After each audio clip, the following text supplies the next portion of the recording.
Praise God. Tayo po'y makakaupo. Hallelujah. Thank you, God. Thank you, Jesus. God is good.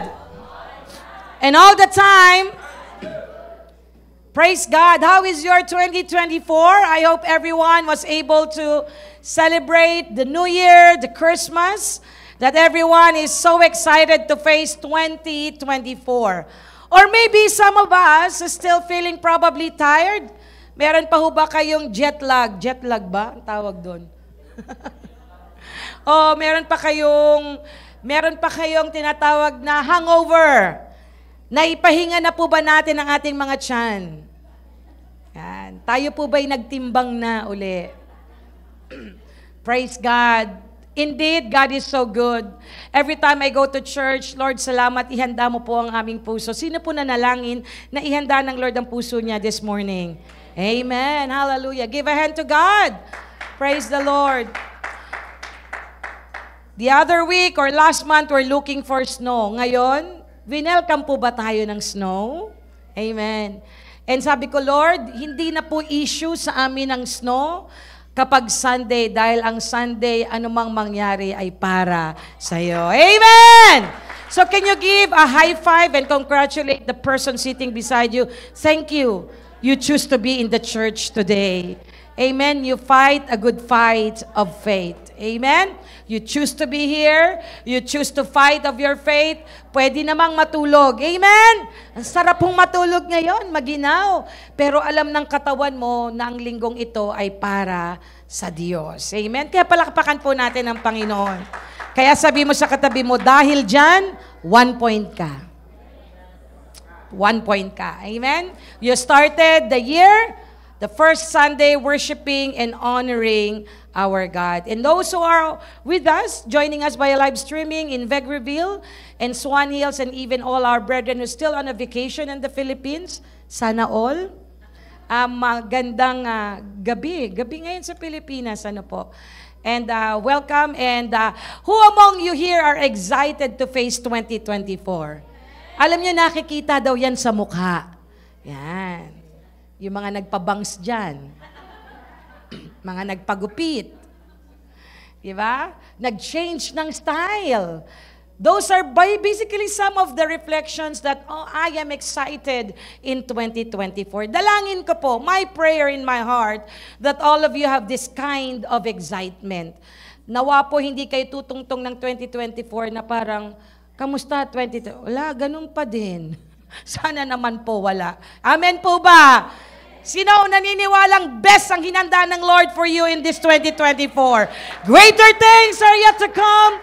The year of 100-folds, the year of overflow, God will do us today, this year.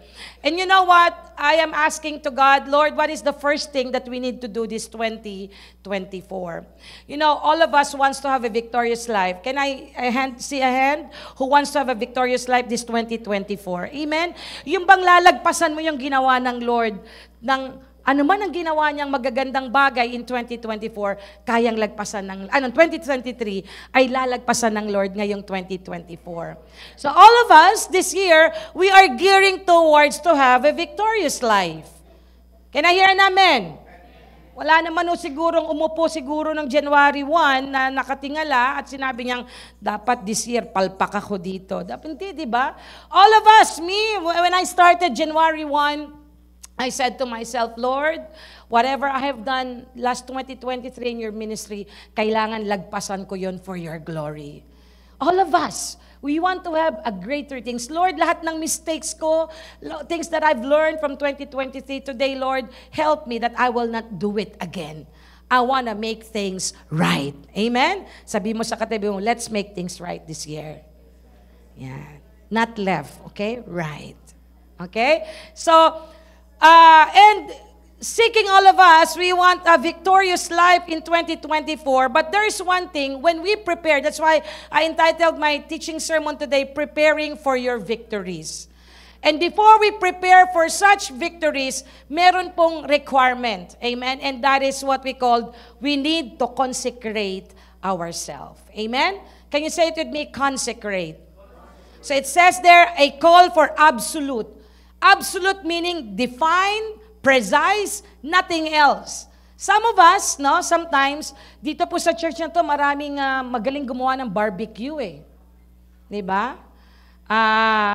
Sabi nila, ang sarap daw ng barbecue is that yung hanggang loob ng laman eh, to the bones. Dami nating cook dito eh. Oh. Mga JBS Live Group, talagang nakakaingit, nagpapaingit eh. And you can say that a barbecue is so yummy and so tasty kapag yung lasa daw ay to the bones. Lalo pagka, let's say, chicken barbecue. Ginugutom mo ba kayo ni Pastora? Okay. So, pag kumatas daw yung lasa ng barbecue to the bones of that chicken, wow, grabing preparation. Mas matagal na binabad. Tama o ba ako sa mga cook dito? Yung maraming prosesong pinagdaanan, kaya masarap siya. At kapag kinain mo po, yung wag niyo ho kunting ng chicken or barbecue, ano ho. At kapag kinain mo na siya, damang-dama mo, wow, ang sarap. Ibig sabihin, the one who prepared that chicken is something that she did it well done. She probably marinated it for how many days at maaring marami pang ginawang seasoning. And that is what we call consecrating. Kaya hindi pwedeng pumunta ka ng victory without consecrating yourself starting this year. Amen? Praise God. So, this is a call for absolute consecration. Absolute, nothing else. So, I'd like to request everyone to please rise and join with me reading Joshua chapter 3 verse 5 and NIV. Taas po ang may mga Bible. Ayan. Ayan. Nasaan na po yung ating mga... Sabi na, naku, ito na naman si Pastor. At check na naman. Praise God. Sabi po, Joshua chapter 3 verse 5, Joshua told the people, can you read it aloud with me? Consecrate yourselves, for tomorrow the Lord will do amazing things. Pwede ho bang basahin natin uli? 1, 2, 3. Joshua told the people, consecrate yourselves, for tomorrow, the Lord will do amazing things among you. Palakpakan po natin ang Panginoon. We may now be seated. Talking about victories, not of all of us have this kind of victorious life last 2023. Maaring iba sa atin na knockdown. Right? Pastora, what's not knockdown? Maaring iba, biguan last 2023. There's a lot of failures, a lot of mistakes. In short, knockdown siya. But what is important right now, 2024, you choose to stand up again and fight a good fight of faith. Amen? And now you are getting ready to prepare for your victories.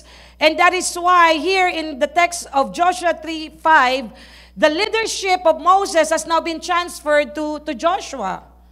And to be a leader, it's not easy, especially yung may mga pinagdaan ng miracles like Moses crossing the Red Sea. Pag leader ka, naku, paano ko kaya dadalhin ito? And knowing, leading the people, not all have one heart. Some having the reclamite spirit, the murmuring spirit, but some are still focused on the vision. And even Joshua need to challenge himself. Ang pinaka-alam niya, the first thing that he recognized to be the root of victory is that everyone must consecrate themselves. Amen po? So, that is why let us try to see ano po yung ginawang preparation. So, dapat natin gawing preparation so that like Joshua chapter 3 verse 5, we can see wonder things for tomorrow. Alam niyo po yung verse na ito, it's always something that being encouraged that all of us must do consecration on a daily basis. Mamaya po makikita po natin yan. For tomorrow, can I hear with you say, for tomorrow? Yan. So there is always an excitement. The more we consecrate ourselves to God, the more we can see exciting things for tomorrow. Amen? And the Lord will do amazing things. You know what? It is in a superlative degree. The word amazing things means hindi po gagawa ang Lord ng kakarampot sa buhay mo. Gagawa po ang Lord this year ng kamangha-mangha sa buhay mo. Amen? If you felt that the enemy knocked you down last year, no. This year, the more you consecrate, the more you walk according to the will of God, the more He will open ways for you. Amen po ba? Amen. Now, one who declared this is Joshua. Taso ang kamay ng mga tatay dito. Pwedeng tumayo saglit yung mga tatay. Yan. Sige po, I just want to give you, palakpakan po natin yung mga tatay dito po sa church na to. Praise God. Sige po, you may be seated. Bakit ko po kayo pinatayo? Likewise, the life of Joshua, he said that as for me and my household, we will serve the Lord. That is a declaration of your consecration before God. Wala ni isang membro ng pamilya ko na hindi ko dadalhin para sa Diyos. What you're doing here to all the Father here is that you are doing the best step of faith this 2024. Amen? Can I hear an amen? Praise God. Pipiliin natin, not what things of this world can offer. Now, let us try to see things here according to Watchman. No? Sabi ko nga, I was inspired with his, quotation. Sabi niya, I do not consecrate myself to be a missionary or a preacher. I consecrate myself to God to do His will where I am, be it in school, in office, or kitchen, or whenever He may, in His wisdom, send me. And then Watchman said, separation to God, separation from the world is the first principle of Christian living. So, Pastora, sino ba to si Watchman Nee? Sana ma-pronounce ko ng ayos. Trinay ko pong i-research yung autobiography niya. Sabi niya si Ni Chung Shen or Ni Chung Sheng or Henry Nee na lang po para mas mabilis. May English translation pala. Siya pala si Henry Nee. He is a Chinese church leader in a Christian church who worked in China during the 20th century. And he was detained in prison until his death, May 30, 1972. Hindi alam kung nasan siya. But he was in prison because of sharing the gospel. So, there is what we call separation to God, separation from the world is the birth principle of Christian living. Pastor, does it mean that I have to go away of my friends that is not in the church? No. Pwede po tayong makisama, wag makisama. Sabi mo sa katabi mo, pwede kang makisama, pero wag kang makisama. Simple as that. So that doesn't mean you can be with them, but you can still be the light of this world. Amen po ba? So, hindi mo gagawin just for them to to please them, but you will try to say, Lord, my life has been consecrated with you. So in Leviticus chapter 20, verse 1 to 7 and 8 in NIV, consecration or consecrate yourselves and be holy, because I am the Lord your God, keep my decrees and follow them. I am the Lord who makes you holy. Sino nagbabanal sa atin? Ang Lord. Now, look at me. There's a lot of people doesn't want to go to church because they're thinking when you go to church, you have to be perfect. It is not your way. Kaya po tayo pumupunta sa church because the more we hear the word, the more our spirit soul had been put down with all the words of God, the more nako-consecrate tayo. Naalala niyo ba na the more kayong nagiging Christian, mas tumataas yung guilt feelings niyo pag may ginagawa kayong mali? Have you noticed that? That's why going to church, the qualification here is that ilan ang ginawa mong kasalanan ngayon. Pwede ho ba ako magpatayo ng SOS doon? O computein mo bago pumasok yung isang tao, ilan ang kasalanan mo this week? Wala naman. We just came here because we know all of us are sinners, and through the grace and mercy of God, tayo nagpapabago. And it is not you who make you holy, it is God. Kaya hindi yung dahilan yung mag-drift away ka. The more you commit mistakes, the more you consecrate yourself and ask for repentance, the more kang lumapit sa Diyos. Kasi, sabi nga ng mga kabataan, bro, hindi mo kaya magbago ng sarili mo lang. You need God. Can you say to your seatmate, you need God. Palakpakan po natin ang Panginoon. And there is one, Romans 12:1, it says there, which I've already taken it as my text last week. I appeal to you, brother, therefore, meaning I conclude, I say it very strong.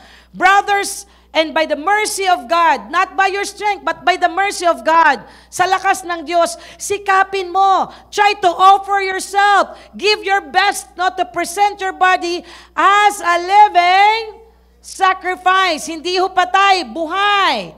Holy and acceptable to God, which is your spiritual worship. Pastora, bakit mo po binabanggit ito? Because consecrating ourselves is what God is expecting from us. Amen po ba? In-expect ng Lord as we go to church, we might not be perfect. Magkakamali tayo. Pero ang pinipilit mo, sikapin mo, Lord, makalakad ako ayon sa iyong kalooban. He is the one who make us holy. And God need it what? God wants us to have continuity. Can I hear a word, continuity? Sikapin mo araw-araw. Kung dati kang magagalitin, ngayon, Lord, bawasan mo. Last year, sobra galit ko. Kung kinakailangan bumili ka sa Dalarama ng corkboard o ng whiteboard, iskuran mo yung sarili mo. To challenge yourself. Diba? And then you have the calendar. Every Sunday, pag nakapag-church ka, bibilugan ko. And then at the end of the year, titim, Lord, ang dami kong naging church ngayon. Prioridad kita. Consecrate yourself before God. Amen. Now, I just want you to look at this simple diagram so that we could understand what Joshua chapter 3 verse 5 is telling us. So, it says in here is that commanded to sanctify. Take note the Joshua chapter 3 verse 5, ang word po ng Lord dito, ni Joshua, consecrate yourselves. May kabarin ho siguro si Joshua to lead the people. Me as your pastor, I'm praying. Sabi ko, Lord, walang aalis sa church o mawawala sa church. Kaya pag may bumabalik, tuwang-tuwa po ako. I've heard yesterday, ang dami sa Saturday service na ini-expect naming. That's why we have the Saturday service para i-cater sila. Dumating. Kaya palakpakan natin ng Lord. Alam niya po, sabi niya, Lord, ito po ang nakikita ko. To prepare us for victory, first we need to consecrate. Sometimes our thinking to prepare the victories, you plan. Ganda ng plano mo eh. Step 1, step 2, step 3. Pero yung gagawa ng plano, hindi ready. Do you get my point? Yung gagawa, the thing that will do this plan is not ready because his life, his heart, his mind, his soul, and his strength is apart from God. Kaya po yung plano lang. Now, look at this diagram. He commanded, this is a command, consecrate yourself. It's not a request.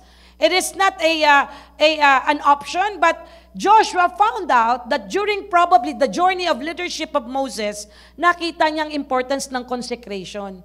Tatawid ho tayo ngayong 2024. Amen po ba? Alam niyo po ba mangyayari sa inyo next month? Alam niyo po ba mangyayari sa March? Alam niyo po ba mangyayari sa inyo sa June? No one knows.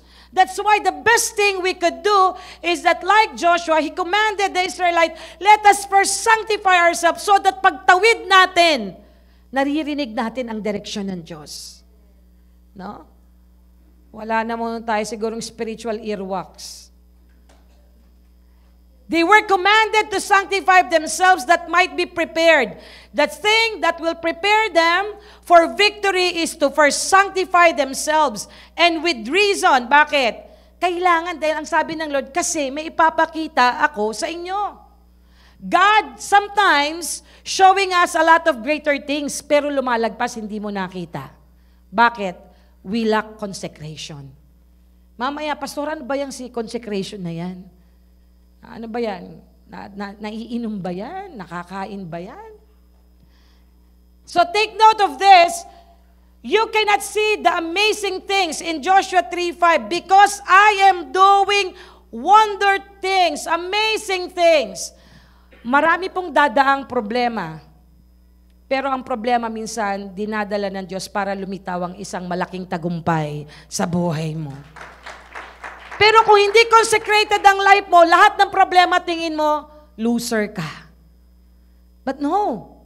God sometimes is putting us into a situation dahil kailangang makita ang himala ng Diyos. Now, if we are not sanctifying ourselves, tayo ay hiwalay sa gustong mangyari ng Diyos, dumadaan ang sitwasyon ng buhay na namimiss mo yung greater opportunity.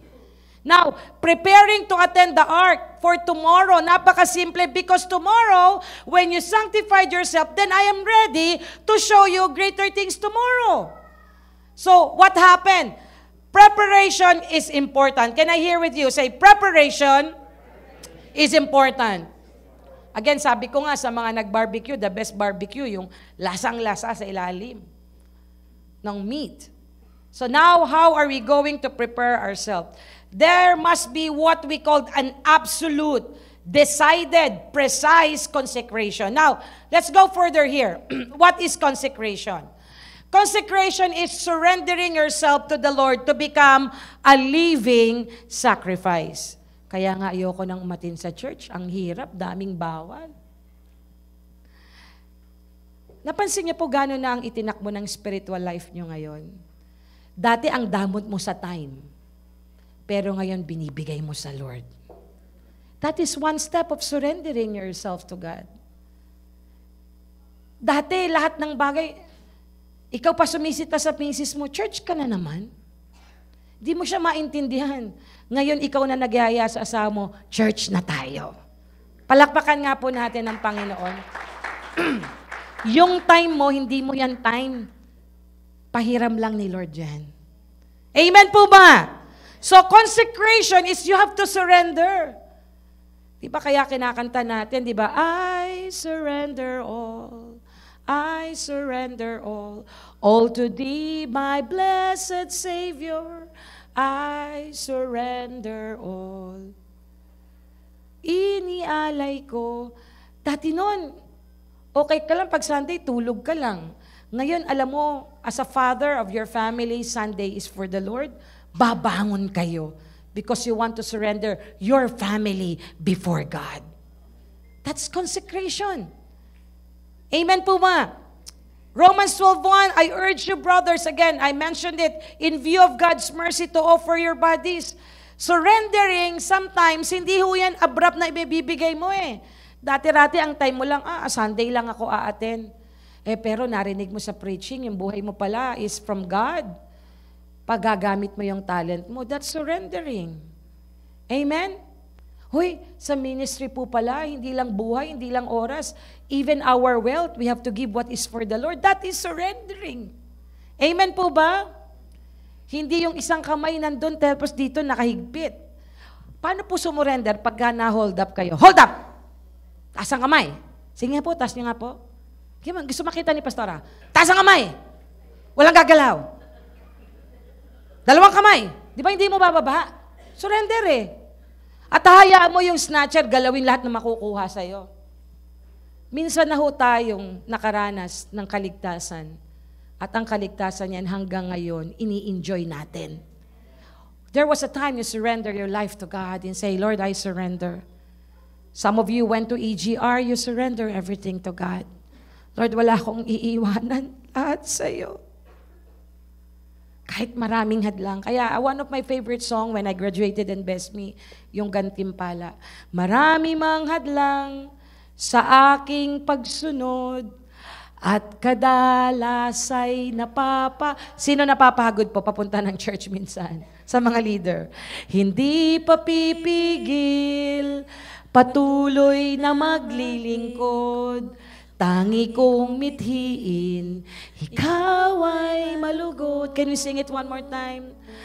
Marami mang hadlang sa aking pagsunod at kadalasan.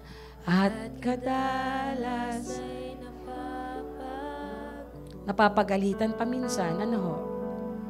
Hindi patuloy na maglilingkod, tangi kong mithiin. Ikaw ay malugod. Buong kagalakan.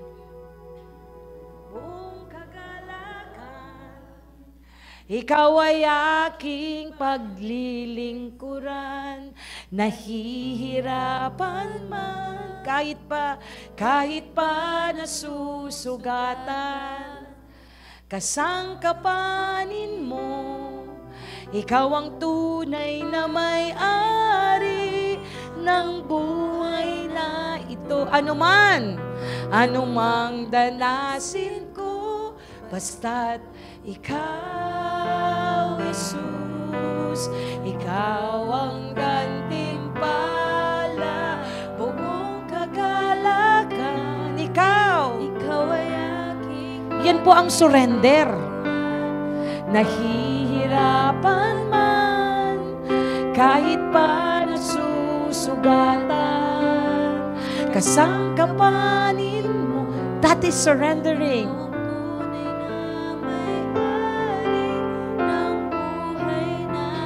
Anumang danasin ko,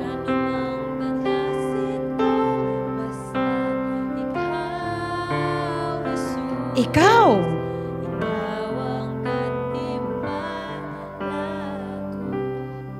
One time, Brother Leo said to me, mahal, ano yung inaawit mo pag napapagod ka, nasasaktan ka, nadidisappoint ka? Yan po ang inaawit ko. Because this world cannot offer you a perfect life. There will be lots of discouragement and disappointment. But what keeps me moving forward? Lord, ikaw ang gantimpala ko. At the end of the race, gusto ko, Lord, lahat kami sa Sherwood Park, sasabihin mo, well done, my good and faithful servant. That is surrendering. Mga ministry heads, salamat po sa buhay po. Let me take this opportunity. Palakpakan po natin yung ating mga CMT, mga life group leaders, ministry heads. Salamat po sa buhay po ninyo for surrendering your life to God. And when you surrender your life to God, that is consecration. Dati-dati, pag gagawa ka ng to-dos mo, mapapansin mo puro ikaw. Ikaw. Budget mo, puro ikaw. Puro ikaw. Pero nung natutunan mong isurrender ang buhay mo sa Lord, Lord, ikaw muna at ang lahat, idadagdag mo. Hindi na question sa iyo ang linggo. Ang linggo sa iyo ay para sa Diyos. Ang Lunes, the Monday and Saturday has been given to you. Hindi na issue sa iyo ang magsakripisyo. I was so crying last Saturday. We have this dawn watch and one of our worker, malayo po siya, wala siyang sasakyan. Tapos nalaman ko, nag-taxi lang. Ang nakakatuwa pa at nakaka-rebuke, siya pa yung nauna sa church. At sa ngayon, wala siyang trabaho. Pero sabi niya, kailangan yun pass. Palakpakan po natin ng Lord sa mga ganong puso. That is total surrender. Pero pag tumatagal na tayong Kristiyano, ang dami na nating demands. Pagod ako, busy ako eh. Hindi ako pwede. Consecration meaning whatever season or out of season, hindi na sa'yo questionable ang isurrender ang time, ang lakas, ang talino, ang husay, maging ang iyong yaman. Hindi na po yan question sa Diyos. At hindi na rin yan question sa iyo dahil nagkakaunawaan kayo ng Diyos, ng ating Panginoon. You will give everything for God. And that is surrendering. Give a hand to God. Hallelujah. Sabi nga po ng ating kapatid, nauna siya, walang trabaho, ang layo, nag-taxi. Buti kung Sherwood Park lang, Edmonton siya galing. Sabi niya, siya pa gustong mag-text at tanungin kami, saan ho ang Dawn Watch? Dahil nag-i-study ho siya mag-isa. Sabi niya, baka mapagkamalan akong homeless dito. Nung nalaman ko, may pumasok ako sa kwarto, miyak ako, Lord. Thank you. May mga ganitong taong nagpapagising. Samantalang tayo, minsan, linggo na nga lang, huli pa tayo. Kaya sabihin mo sa katabi mo, surrender your life. Amen o ba? Bato-bato sa langit, tamaan na tayong lahat, mapunta lang tayo sa langit. Amen po ba? Consecrating or consecrated, consecration is to make or declare sacred, to set apart. Alam niyo po yung to set apart? Diba pag nagsha-Sharon tayo, set apart. Akin to. Akin to Sharon. Set apart. Huwag mong gagalawin yan. Akin yan. I set it apart. Pastora naman, naiiyak na kami. Pinaalala mo pa yung Sharon. You set apart, meaning, don't touch it, that's mine. Ganon po tayo sinet apart ng Lord. Ikaw ay sa Diyos at ang buhay mo ay para lamang sa Diyos. Kaya hindi mo pwedeng dungisan eh. When you became born again, you receive Him as a Lord and Savior, and you believe that you are a sinner and you cannot save yourself. That is why when the Lord redeemed you from your sin, pag-aari ka na ng Diyos. Sabi mo sa katabi mo, hindi mo pag-aari ang buhay mo. Hiram lang to eh. And if this one is just a borrowed from God, then let God dispense this life for His glory. Not for your own will. Kaya nga karamihan ng Kristiyano ang tagal umusad eh. Bakit? Kasi lumalakad ng unsurrendered life. Hindi consecrated. Pero tingnan mo yung mga consecrated life. Alam niya, wala po akong time pero saglit lang po. Titignan ko ano yung pwede kong i-squeeze in. The simple things, when you talk about set apart, everyone goes to work. Amen po ba? You set apart that time. This is for my work. Talagang kahit puyat ka sa gabi, gigising ka kasi sinet apart mo yung time na yan para magtrabaho. Can I hear an amen? Diba? Salamat sa mercy ng grace ng Panginoon. Sometimes tayo, we are expected to be in the church.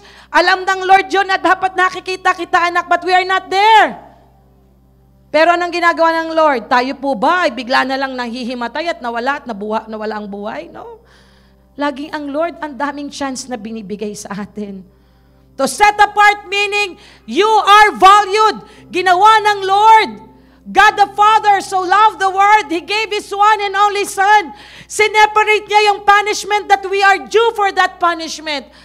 Ialisin kita para ibigay ko yung kaisa-isa kong anak para sa iyo, para sa akin. God set us apart. And you talk about consecration to devote to a purpose in a very sincere manner. Sinet apart kayo ng Lord dahil may purpose ka. Sabi mo sa katabi mo, may purpose ang buhay mo. Out of many people here in Sherwood Park, in 17th Street, in Edmonton, why among many people God set you apart? Because you and I have a purpose. Hindi ka kabuti na sumulpot lang dito ng walang purpose. This 2024, lahat tayo magpagamit sa Panginoon. Amen po ba? You have been set apart for a purpose. Balik ko tayo, parang humiti muna kayo. Sa lahat ng mga nagsasharon, di ba, set apart. Magagaling nang, may mga talent ng iba, may siplak, Monday, Tuesday. Kaya pagpapasok ka, at tayo po, we would like to do sharon para kaysa masira yung pagkain, pagbahagian natin. Pero nawa, hindi tayo kagaya dun sa commercial sa Pilipinas, no? Pati yung batang may birthday, inilagay dun sa... Napanood niyo po ba yung commercial na yon? Lahat, pati lobo, lahat to, shinaron. Set apart, you know that this is for Monday, this is for Tuesday, ganun eh. Ay, ang dami kong naiuwi. Salamat po sa blessings, Lord. Kaya lalagyan ko to ng Monday, ng Tuesday, ng Wednesday. Para pagpasok ko sa work, kunin ko na lang si Ziploc, iinit ko na lang sa work. Tayo po ba, Monday, meron po ba tayong sinet apart na time sa Lord? Tuesday, Wednesday, Thursday, Friday, Saturday, Sunday. That's why today we launch More Jesus at 365 Bible reading. Kaya, Pastora, gusto kong malaman yan. Wala ako niyan na. Lumapit lang po kayo sa ating team na nandun sa table. They will teach you to join in our journey to read the Bible 365 days. Sino ang magkaroon ng ganong experience ay maranasan niya? Taas po ang kamay. Amen, amen. Palakpakan po natin ang Lord. You consecrate that time. That is important. Then another thing here. It says there, when you talk about consecration, there's what we call biblical. Hindi ko po ito i-reiterate so much, but I'll just want to pass down sample of the Bible character who consecrated their life. One is Abraham. So we can say that Abraham offered his life to God. It is an outstanding example of a person who consecrated himself. He has been set apart for God. Kaya po ang kanyang tawag is the Father of all nation. Pero automatic bang naging Father of all nation siya? Dumaan din siya sa pagmamarinate ng testing ng Lord. Amen? Sabi ko, every time that people experience a lot of testings in life, may higher calling. Sino pa maraming pinagdaanan last 2023? Sige po, taas ang kamay. O may higher calling kayo sa Diyos. Amen? Kaya nga, like Abraham, his life has been tested. Abraham 10 times have been mentioned in the book of Hebrews chapter 11 verse 8. Amen? It was been mentioned. He's been a key events. Yung key events ng buhay po ni Abraham. His life has been consecrated before God. When we go to the place, he will later what? Receive as his inheritance. Hindi po naganap lahat yung mga inheritance na yan. Pamana lahat, naging Father of all nation. Dumaan siya, but he chose to obey and consecrate his life. Another one is Daniel. In the book of Daniel chapter 6 verse 10. You can see in there that when Daniel knew that the document had been signed, he went to his house where he had windows in his upper room chamber open, flowed Jerusalem. He got down to his knees. Nanalangin siya, umiyak 3 times a day. He consecrated his time, his life, lumuhod siya. Dahil kailangan di sila sumamba dun eh. Kinonsecrate niya yon. Another is John the Baptist. John the Baptist was apart for life to be a Nazarite even before conception. Luke 1:15. His miraculous birth occurring just 6 months ahead of Jesus. Kinonsecrate na siya kasi siya yung magpiprepare ng way ni Jesus. So what I'm trying to point out here, bata pa lang sila, bata pa lang siya, his life has been consecrated. Those Nazarites, ano po ba yung mga Nazarites? Those who were consecrated to serve God and who were generally separated themselves from people. Kaya ho sila hindi nagpapagupit ng buhok. So they've been consecrated. Tinalaga po ng Lord ang buhay nila para lamang sa Kanya. Now, what do we do with call for absolute consecration? I want to go back here in Joshua chapter 3 verse 5. Joshua told the people, consecrate yourselves, for tomorrow the Lord will do wonders. Tinignan ko po sa ibang translation. The other one is amazing things. Right now, the Lord will do wonders among you. Paano po ang itsura ng namamangha? Ang cute nyo naman po mag-express. Sige, harapan nyo yung katabi nyo. Paano yung namangha? Wow! Grabe na to, Lord! Ba't yung iba ho nagbo-beautiful eyes namangha? Pag sinabi mong namangha, wow! I believe 2024, mapapawaw tayo sa lahat ng gagawin ng Diyos. This season of revival, mapapawaw po tayo. Now, look at this. It came across in my heart even last week that preparation before promise of wonders. Kailangang may preparasyon ang Lord. Kaya bago po tayo tumawid sa victory this coming year, handa muna natin ang ating puso. Pastora, ano ba yung ihahanda ko? Ano ba yung ibibigay ko para sa Diyos? Ano ba yung dapat kong isuko? 4 na bagay. Samahan niyo po akong basahin. Heart, soul, mind, and strength. Ito po yung 5 bagay na araw-araw i-consecrate natin sa Diyos. Puso, ating kaluluwa, ang ating isip, maging ang ating lakas. And when I'm reading this over and over again, sabi ko, Lord, kung ano man yung naibigay kong kulang, I wanna give it more, Lord, this year. Tulungan niyo po ako. Now, look at this. The degree of your love to God reveals the degree of consecrating your life for Him. Hindi ho pwedeng mag-surrender ang isang taong hapyaw ang kanyang pagmamahal sa Diyos. Naramdaman nyo, the more you love God, the more you know Him, the more you are deeply in love with God, marami kang naisasacrifice at naiko-consecrate sa Kanya. Amen! Nung bago kang Christian, tamad kang mag-devotion. Umpisa. Ngayon, ang sipag pala ng bago no? Pag tumatagal na, nawawala. Ang tanong, all of these things that happen into our life, the way we consecrate ourselves, reveals how deeply in love you are to God. Kahit mabusan ka ng oras, kahit pagod ka, puyat ka, you will still pray. Mahal mo si Lord Amen? Pastora, magpipray ako. Sasandal ako. Sandal ka. Hindi na prayer ang naririnig. Oh. Sabi nga ng iba, pati superstore na ipag-pray. Superstore na sama sa prayer. Siguro stockholder yung kapatid natin. Inantok na.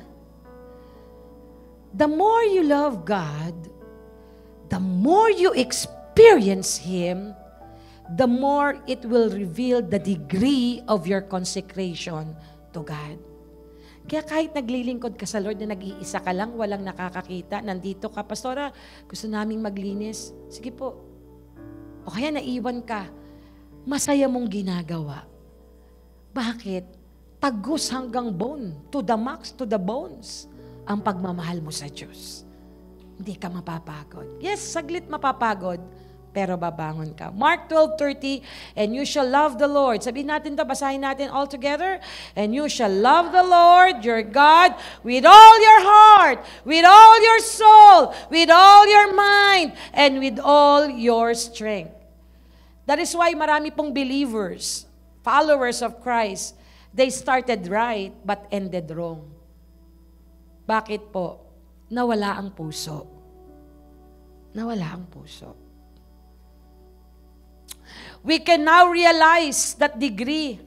Kaya nga, kagaya ng inawit natin, di ba? Kasangkapanin mo, ikaw ang tunay na may-ari ng buhay na... Alam niyo yung kasangkapanin? What is that in, to be used at His dispense? Kasangkapanin mo, Lord, kahit saan, gamitin mo ako. May posisyon o wala. Plain member o hindi, kasangkapanin mo lang ako, Lord. Alam niyo po, yung kasangkapanin, yung paggamit mo yung buhay mo ayon sa gusto ng Diyos, mas masarap sa puso. You are not seeking of any position. Ang posisyon, linagay lang yan para mag-guide at may structure ng church. At the end of the day, lahat tayo pantay-pantay. Si Pastora ay katulad nyo rin po. Lahat tayo ang gusto lang maglingkod para sa Diyos. Amen? Buong kagalakan, ikaw ay aking paglilingkuran.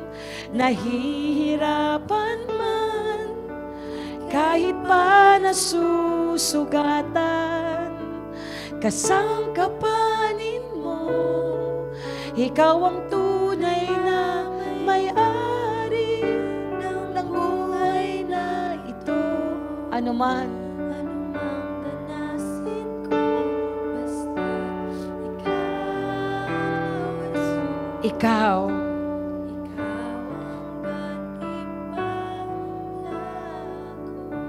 alam niyo po, ang puso, very absorbent siya with regards to worship. Kaya pag napapagod po kayo, nasasaktan, Lord, consecrate mo po yung heart ko. I had this discussion with Brother Leo this morning. Sabi ko, gusto kong magkaroon ng isang magandang tanong.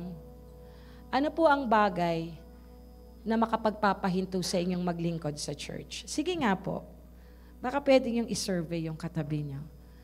What is the thing na kapag dumaan sa ito, hihinto ka na? What a big question. Pastora, pag hindi na ako nakapag-sharon sa church na yan, ayoko na. Ganun ba?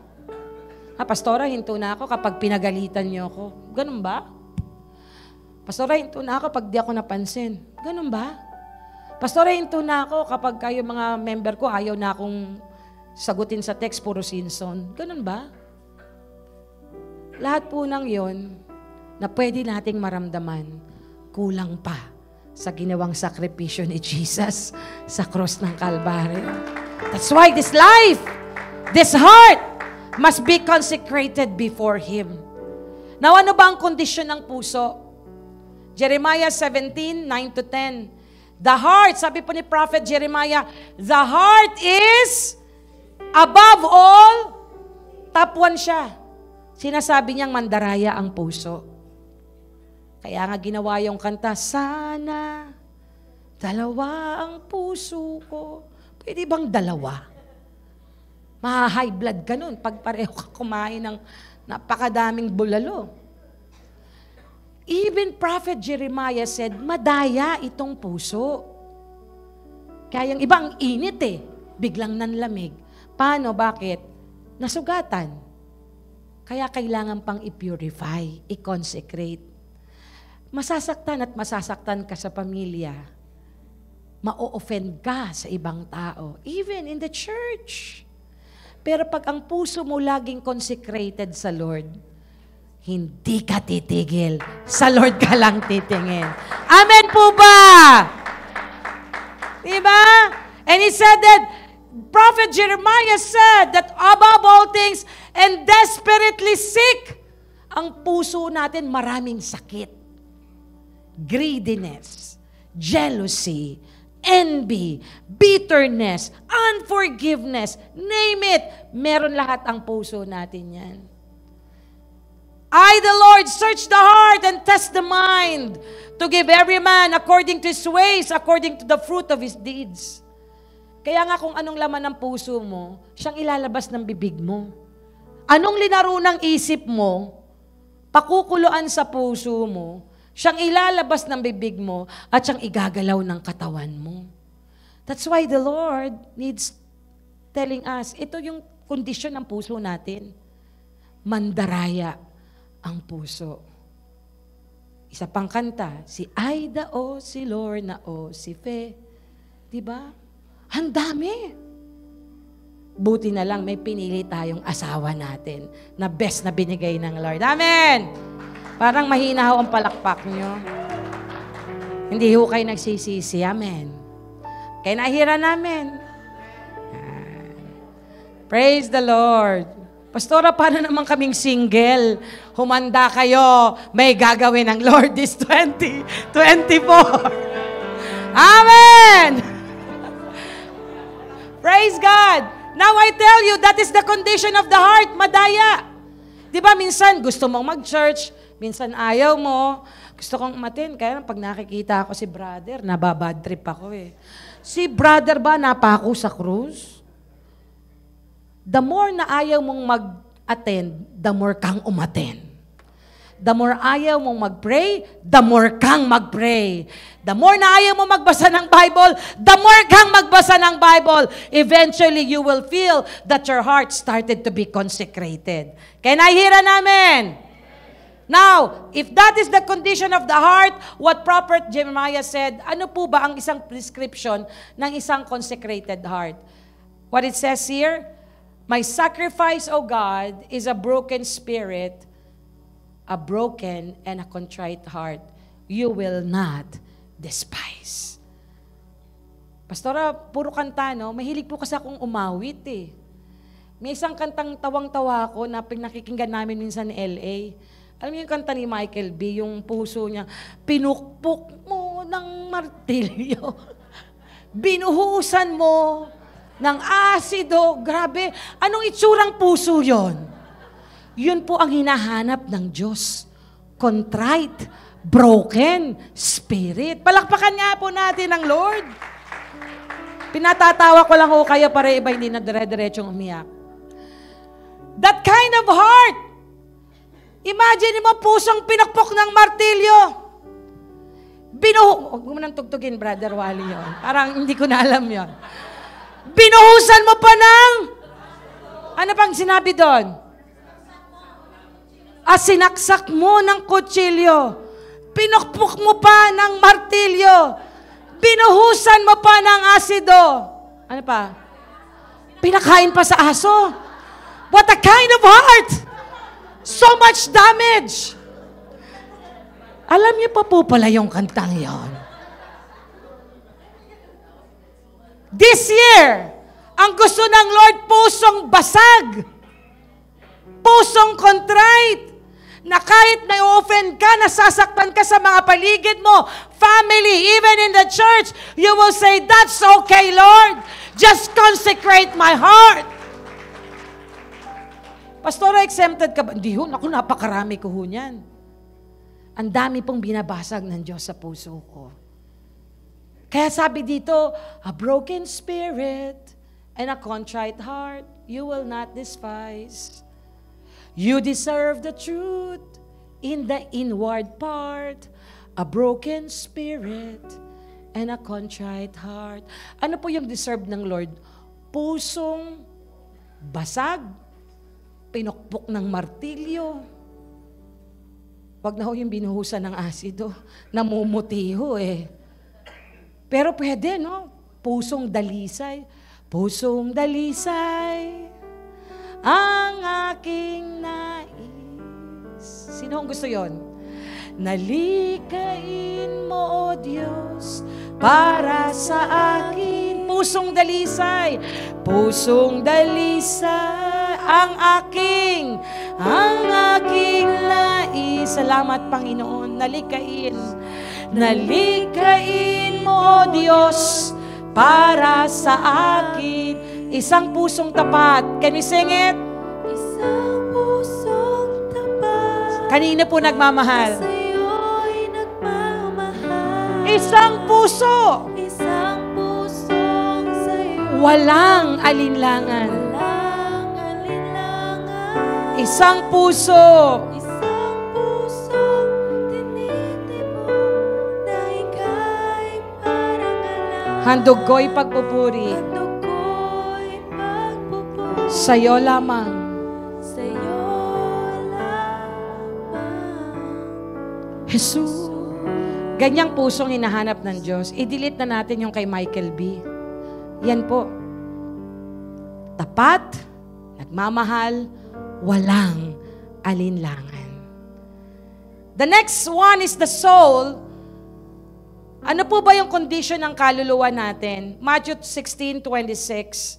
What good it will be for someone to gain the whole world, yet forfeit their soul? Or what can anyone give in exchange for their soul? Dahil po ang ating kaluluwa may tendency maging materialistic. Amen. Itong kaluluwa na to may tendency mahalin ang mundo. That's why we need to consecrate to God, because not only things that we see are good in us. Kaya nga mo, Lord, consecrate my soul so that I can make right decisions in my life. Pag consecrated ang kaluluwa mo, nagiging maingat ka sa pagpili. Amen! Sabi nga natin, yung mga single, nung kalay bata pa, 20 years old, ang prayer list nila sa kanilang ideal man, 1 to 40 yung qualification. Nung nag-30 na, naging 20 na lang. Nung naging 40 na, naging 10 na lang. Nung naging 50 years old na sila, 2 na lang ang requirements. Basta buhay at humihinga. No? Joke lang po si Pastora. Hallelujah! Alam niyo po yung kaluluwa, why our soul is so important to be consecrated? Because our emotion are the voice of our soul. Kinahira namin. Huwag mo mag-alala yung mga single, may best pong ibibigay ang Lord this 2024. Amen? If your eyes is the windows of your soul, then our emotion are the voice of our soul. Kaya nga nakakasulat ng awit eh. Di ba yung sinulat ni Brother Wally? Kailan niya sinulat yun? Yung panahon ng lamig siya, na-realize niya, bumabalik siya sa Diyos. Ang dami kong nasayang na taon. Brother Wally, take me to the path of righteousness. Hold my hand and never let me go. To you where I want to stay forever. To you all my praise is due. Jesus, you've rescued me.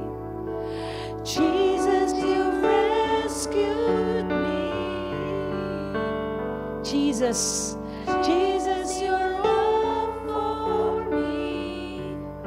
Never end. Ba't po nasulat ni Brother Wally yun? Yun yung iyak ng kaluluwa niya. Dahil dumaan yung kaluluwa niya sa kondisyon na minahal niya yung mundo. At ngayon, nagbabalik siya sa Diyos. The soul, according to the Bible, is the combination of our physical body, the life-giving spirit that makes us human.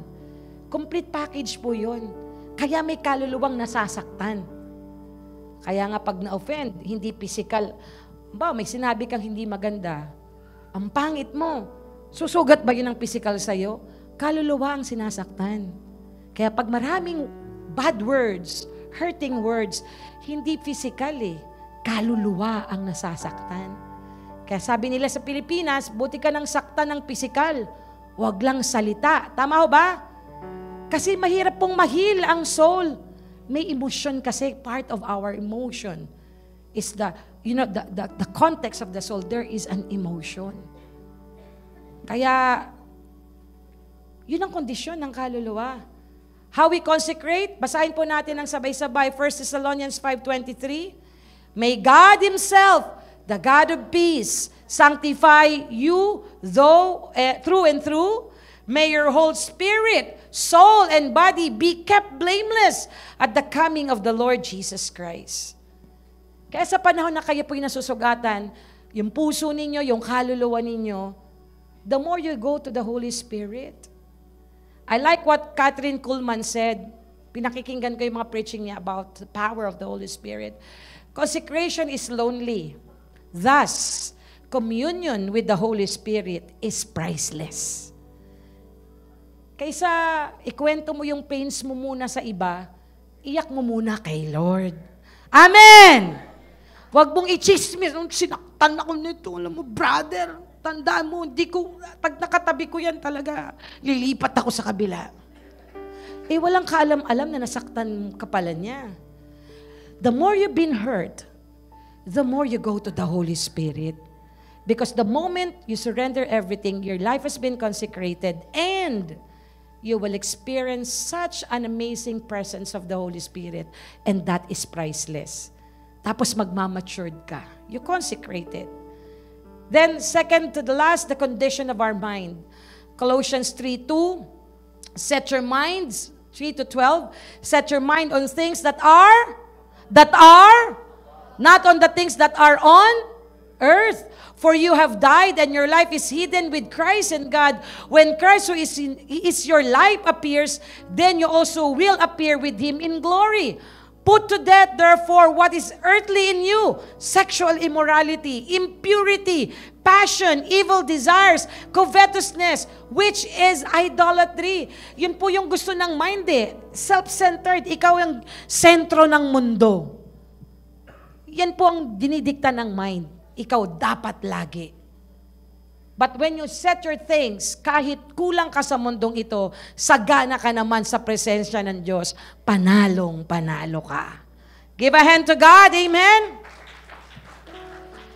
Sabi ko nga minsan, when we're going to IKEA, doon kasama ko yung family, ang gaganda eh. Alam niyo po yung mga nanay, sino yung mga nanay dito? Gusto natin may mga bagong furniture, mga ganyan-ganyan. Pag titingnan ko yung presyo, ay mahal, rapture na. Si Brother Leo, galit na galit sa akin. Pag namimili ako ng mga furniture, kahit gustong-gusto ko, presyo ako, kahit mga anak ko, kilala si Pastora, magkano ba? Rapture na. Thank you, Lord. Ang ganda pa rin ng aking sopa. Okay pa rin to. Hello? Yun po yung mind eh. Yung ikaw ang sentro ng lahat. But to consecrate our life, not only heart, not only soul, God also wants us to transform our mind. The things that is above, not on the things on earth. Pastora, ganito po ang buhay ko kasi nabanggit ng nanay ko nung unang panahon. Sa lahat ng anak ko, ikaw ang pasaway, maghihirap ka. Na-born again ka na. Hindi mo tatanggapin yung words na yon. But instead, you will speak blessing in your life and blessing to the people who curse you. Amen! Last, condition of our strength. Can I hear namin? Strength. Yan. Sino po dito ang maraming lakas? Jeremiah 17:5. This is what the Lord says. Cursed is the one who trusts in man, who draws strength from mere flesh, and whose heart turns away from the Lord. I had this chance to visit one of our key leader in Edmonton, me and Brother Leo, last January. And he was only given 2 hours to leave. Na dapat mag-respond yung gamot niya. And alam niyo po, kilala niyo po itong kapatid nating ito. So I said, you know what, Pastora? Doon ko nakita yung value ng life sa loob ng 2 oras.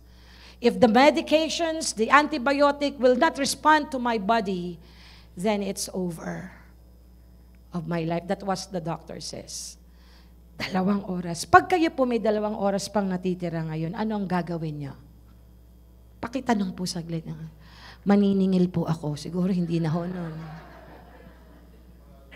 Ano kaya? 2 oras. And he came to realize, kami po, sabi niya, Pastor, I came to realize na yung lakas pala natin, pwede yung iglap, mawala. That's why we have to consecrate this strength and give it to the Lord. Can I hear an amen? Strength to love, strength to help. The more we trust on our strength, the more we drip away from God. Yun po yung nakuha ko eh. The more na tumitiwala ka sa sarili mong lakas, lumalayo ka sa Diyos. Napansin niyo po yon? Sariling lakas, sariling talino, lalayo ka. But the more you feel that this strength is from God, the more you will get closer. Kaya nga po, anong sabi po dito sa ating last slide, 2 Corinthians, basahin po natin ng malakas. My grace is all you need, for my power is greatest when you are weak. Pwedeng gumalaw po ang Diyos sa atin kahit tayo'y mahina. Sapagkat sa panahon na tayo mahina, yun yung hinahanap ng Diyos. Ibig sabihin, you are giving your total surrender to God. I cannot do it, Lord. Hindi ko kayang iwanan ng bisyong ito. But God, I will come to you because I know in my weakness, you are my strength. Amen? Can I give a hand of praise to God? Palakpakan natin. Isang bagay lamang po, the result, kapag consecrated ang inyong heart, ang mind, and soul, and strength, there is an overflow. Can I hear the word overflow? Consecrated life brings revival. At yung revival na yon, this 2024, you will have a purposed heart, a changed lifestyle. Sinong gustong mabago ang lifestyle niya ngayon? Yung mga malalakas kumain ng rice, magbabago na po tayo. Kasi yung strength natin gusto magamit sa Lord. Can I hear an amen? Humina po nung sinabi kong rice. Sino na dito ngayon, Lord? Talagang mag-e-exercise na kami. Can I hear an amen? Oh, Lord, magsusumba na kami kasi yung strength namin magagamit namin sa church. Change lifestyle. Dating magastos, no, Lord? Kung ano lang yung tama, ano lang yung sapat, okay lang, basta mahalaga. Change the lifestyle and hindi namin kukunin yung para sa'yo. Ibibigay namin yung taming tithes namin sa'yo, yung offering namin sa'yo dahil lahat ng meron kami, hiram lang sa'yo. Can I hear an amen? At pagkatapos nun, iririp mo lahat ng sacrifices. Lahat ng ibinigay mong offering sa Lord, lakas, kayamanan, talino, tusay, naririp mo lahat. Nag-o-overflow sa pamilya, walang sakit, walang karamdaman. Lumalago kung ano mga dapat palaguin ng Lord sa buhay natin. At nandun po matatagpuan natin ang purpose-driven life. Kaya magko-close ang book ng 2024 na ikaw ay masaya, pinagpapala at naglilingkod sa Diyos. Give a hand to God. Pastora, paano po ba ang practical ways? Simple lamang po. Cut out the unnecessary. Lahat ng mga hindi dapat, cut out. Consecrate. Sobrang time sa Facebook, sa social media, walang time sa Bible, bawasan. Can I hear an amen? Dapat nililayans na rin natin ang cellphone natin. Tukso, lumayo ka. Pag nagbabasa ng Bible, walang cellphone. Para pag tut, ay sino yung nag-text? Ay may order pala siya. Napunta yung pagdidevotion sa order. No, consecrate. Meditate the Word. Tingnan natin yung mga katulad nila Daniel. Just cite an example here. Who give their life. Be serious in times for prayer and fasting. Pastor, I want to consecrate my life this 2024. Starting January 15, we will declare 21 days fasting. Sinong gustong mag-join? Pastor, masarap kumain. Kaya ho tayo nagpa-fasting to train and discipline ourselves. Pwede ho kayong mag-skip lang ng breakfast, ng lunch, or ng dinner. Join our 21 days fasting. I'm telling you, there will be amazing things that will happen when you join our corporate fasting.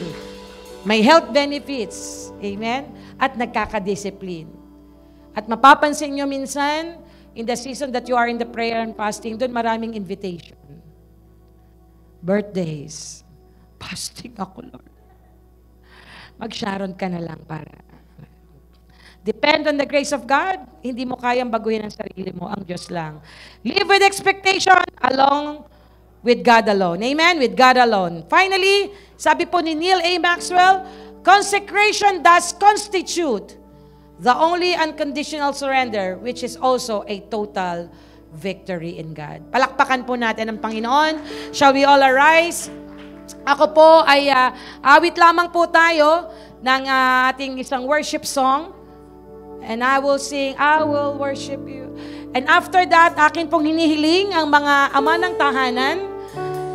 Tayo po ay magkakaroon ngayon ng breaking of the bread. If in case na wala po ang inyong family here, at kayo lamang po ay isang dumalo ngayon, just get the bread. We will break one bread and share it at kayo po ay magdidistribute mismo ng bread sa inyong family members. Because the father are considered to be the priesthood of the family.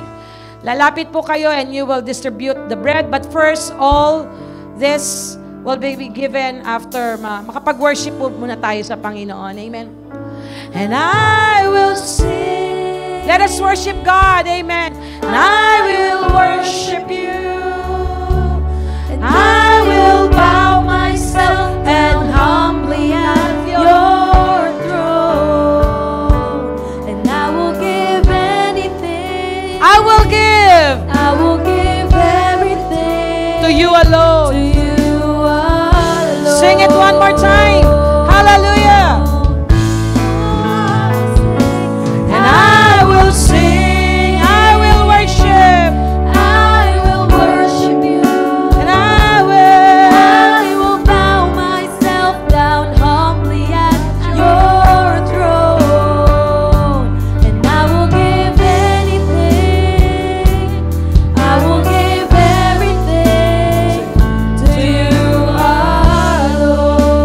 From the top, as we prepare and consecrate our life to the Lord. I long to be the bride that you're returning for. Yes, hallelujah. Dressed in garments white and wrinkle-free. I have no earthly love that I am holding to. For you're the one. You're the one who means everything to me. I will sing. Can we lift our hands? I will Pwede po tayo mag-utter ng ating personal prayer sa Lord. bow myself down humbly at your throne. What are you going to start this 2024? Are you ready I will to offer your heart, your mind, your soul, and your strength to God? Sing it one more time. And I will sing. I will sing. I will worship you. Thank you, Jesus. I will bow myself down humbly at your throne. I will give. I will give anything. I will give everything To you alone. to you. Let the people of God sing. And I will sing.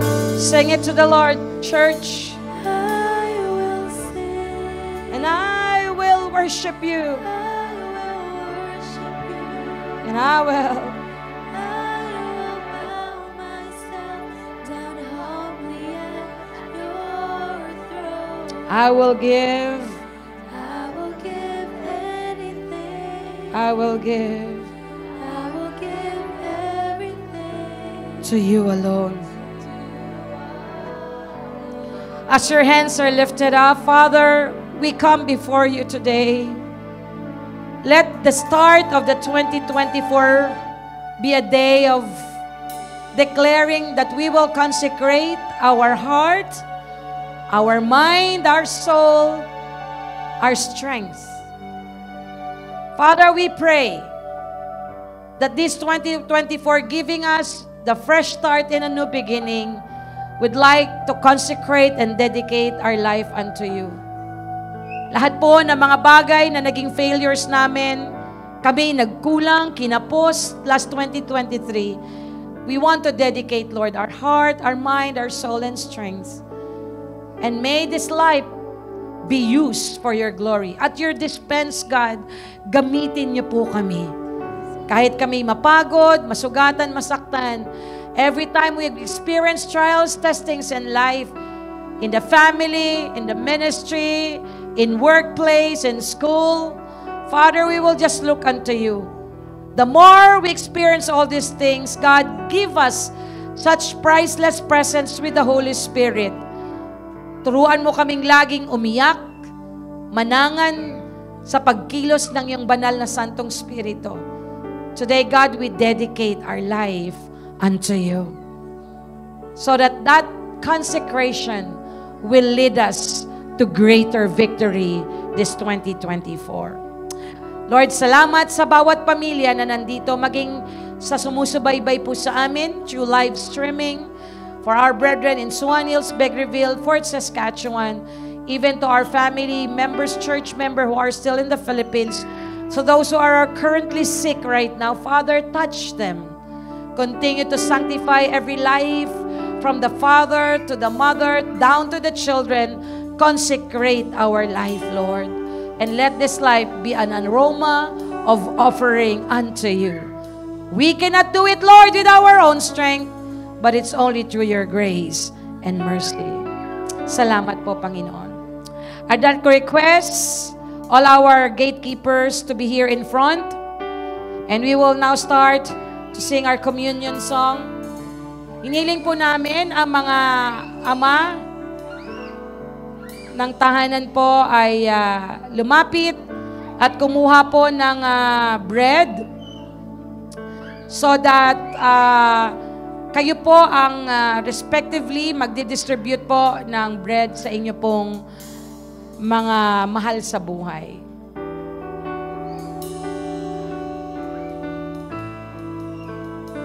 Just hold po, kunin niyo na po yung plate. Mga tatay po, I think the Father already given us the plate that you can distribute. God himself should die for such as us. And every day, And every day we're changed into your image more. sa mga family members po na walang ama, those who stand up as the head of the family, kung kayo po ay nanay at single mom, no worries, kayo po ang representative. For those who haven't wanted yet, That God himself should die for such as us. And every day we're changed into your image more and more. yes, by the cross, Yes, by the cross, we've truly been transformed. we're so amazed. We're so amazed. For those CYN who have been just by yourself, pwede po natin kunin ang ibang pamilya o ibang kabataan. Sila po ay nag-iisa lang. Ito po ay pagbabahagi. So amazed. And we give you This is the breaking of the bread. the power of the cross. Sing it one more time. Thank you. Thank you for the cross, the mighty cross. That God himself should die for such as us. And every day, Every day we're hinihiling po natin yung mga bata na pumunta po sa kanila mga parents changed by the cross. to join as well. All the children to go to their respective family.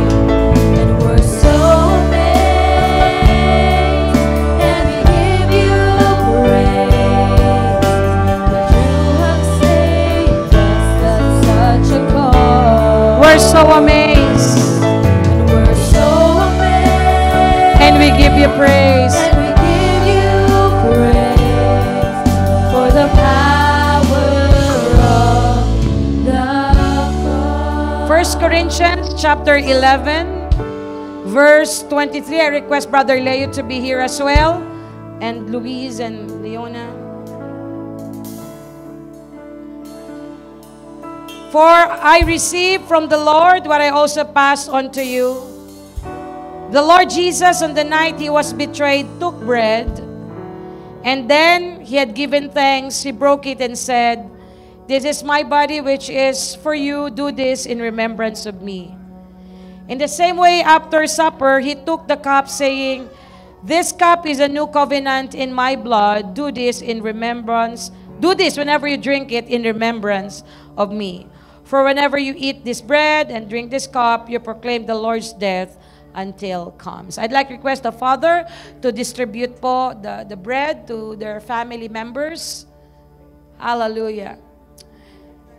Tas po natin ang tinapay, the bread that symbolizes the body of our Lord Jesus Christ, who experienced pains, bruise, sufferings for our sake. Father, we thank you. As every family, Lord, had breaking of the bread, Father, we thank you that we want to take it with reverence and partake this to remember what you've done on the cross. Sa bawat latay, Lord, sa bawat sakit na iyong dinanas, naniniwala kami na walang kapangyarihan na anumang sakit, karamdaman sa amin pong katawan. Thank you, Lord, that as we partake this, we believe that by your stripes we are healed.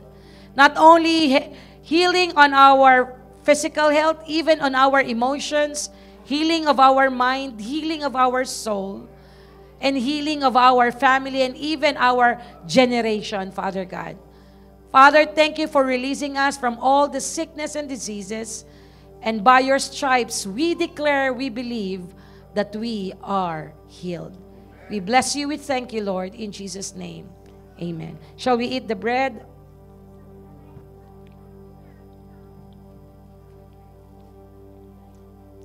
Let us get the juice.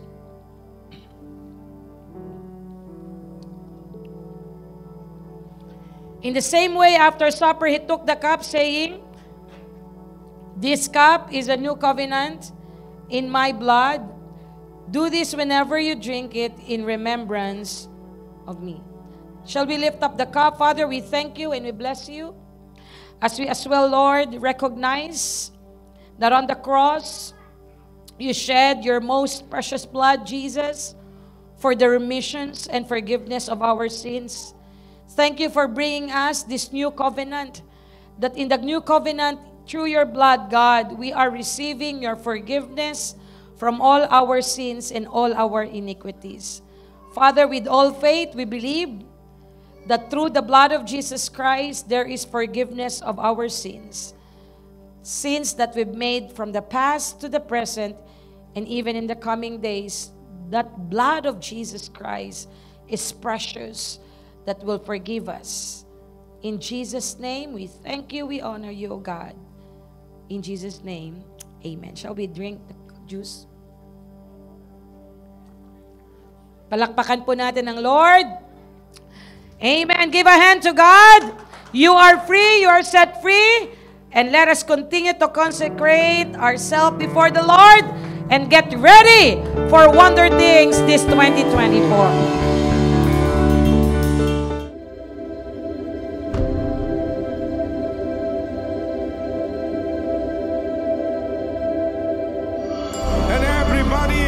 Say, our God is not dead.